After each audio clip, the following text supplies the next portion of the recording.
ఏపీలో liquor scam విచారణ కొత్త మలుపు తిరిగింది. కీలకమైనటువంటి టర్న్ తీసుకున్నట్టు కనిపిస్తోంది. అదే సమయంలో సిట్టు తీరు వివాదాస్పదంగా మారుతోంది. సిట్టు వ్యవహార శైలికి వ్యతిరేకంగా ఒక కానిస్టేబుల్ ఇచ్చినటువంటి ఫిర్యాదు ఇప్పుడు కలకలం రేపుతుంది. ఈ లిక్కర్ స్కామ్లో చెవిరెడ్డి భాస్కర్ రెడ్డిని ఇరికించే ప్రయత్నం చేస్తున్నట్టుగా కనిపిస్తుంది. అందుకు తగ్గట్టుగా ఆయనకి గన్మ్యాన్గా పనిచేసినటువంటి మదన్ రెడ్డి అనేటువంటి కానిస్టేబుల్ మీద తీవ్రమైన ఒత్తిడి తీసుకొచ్చినట్టుగా విమర్శలు వెల్లువెత్తుతున్నాయి. విమర్శలే కాదు, ఇప్పుడు నేరుగా బాధితుడు డీజీపీకి సీఎంకి కూడా ఫిర్యాదు చేశారు. సిట్ అధికారులు తనను నిర్బంధించి భౌతికంగా దాడి కూడా చేసి ఆసుపత్రి పాలయ్యేలా చేశారు అన్నది అభియోగం. దీంతో ఈ వ్యవహారం పెను దుమారం దిశగా సాగుతోంది. ఆంధ్రప్రదేశ్లో జగన్మోహన్ రెడ్డి అధికారంలో ఉండగా లిక్కర్ స్కామ్ పేరిట 3,500 కోట్ల రూపాయల వరకు కొల్లగొట్టారు అన్నది ప్రధానమైనటువంటి ఆరోపణ.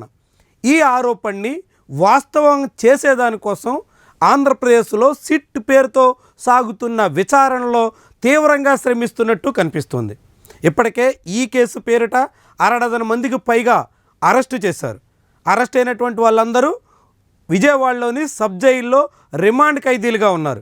అందులో రిటైర్డ్ ఐఏఎస్ అధికారి ధనుంజయ రెడ్డి నుంచి జగన్మోహన్ రెడ్డికి పిఏగా పనిచేసిన కృష్ణమోహన్ రెడ్డి వరకు అనేక మంది ఈ కేసుల్లో ఇప్పుడు విజయవాడ సబ్ జైల్లో ఉన్నారు.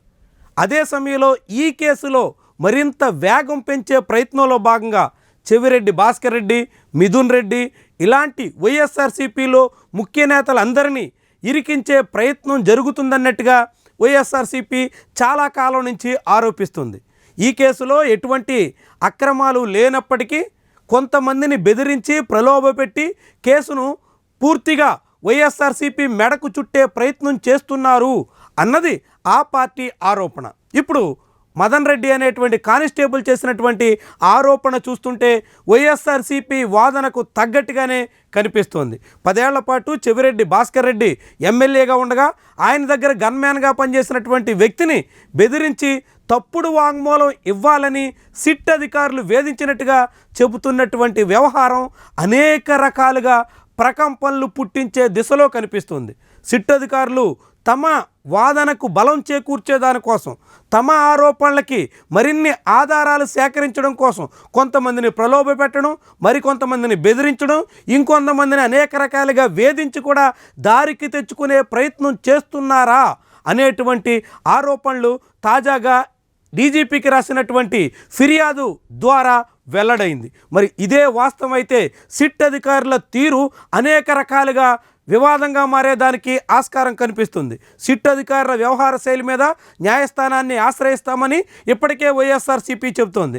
కావాలని కొంతమందిని బెదిరించి ఈ కేసులో నిందితులుగా అంగీకరింపజేసి అది వైఎస్ఆర్సీపీ నేతల మెడకు చుట్టి మొత్తం భారీ స్కామ్ జరిగింది అనేటువంటి కేసు మొత్తంగా రుజువు చేసే ప్రయత్నంలో ఉన్నారు అనేటువంటి వాదనని వైఎస్ఆర్సీపీ మరింత వేగవంతం చేసింది. దాంతో ఇప్పుడు ఈ వ్యవహారం పలు మలుపులు తిరిగేలా కనిపిస్తోంది. ఇది సిట్ అధికారుల మెడకు చుట్టుకునేలా కూడా కనిపిస్తోంది. మరి అక్కడి వరకు ఈ మదన్ రెడ్డి అనేటువంటి కానిస్టేబుల్ చేస్తున్నటువంటి ఈ ఆరోపణలు ఎంతవరకు నిలబడతాయి, ఏ రీతిలో ఆధారాలు సేకరించగలుగుతారన్నది ముఖ్యమైనటువంటి వ్యవహారం.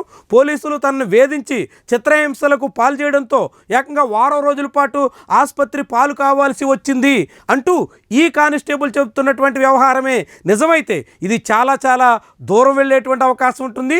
ఈ లిక్కర్ స్కామ్ కొత్త మలుపు తిరిగేదానికి ఆస్కారం ఉంటుంది. మరి ఎలాంటి పరిణామాలు ఈ కేసులో మరిన్ని చూడాల్సి ఉంటుందో అన్నది ఆసక్తికరంగానూ మారుతోంది.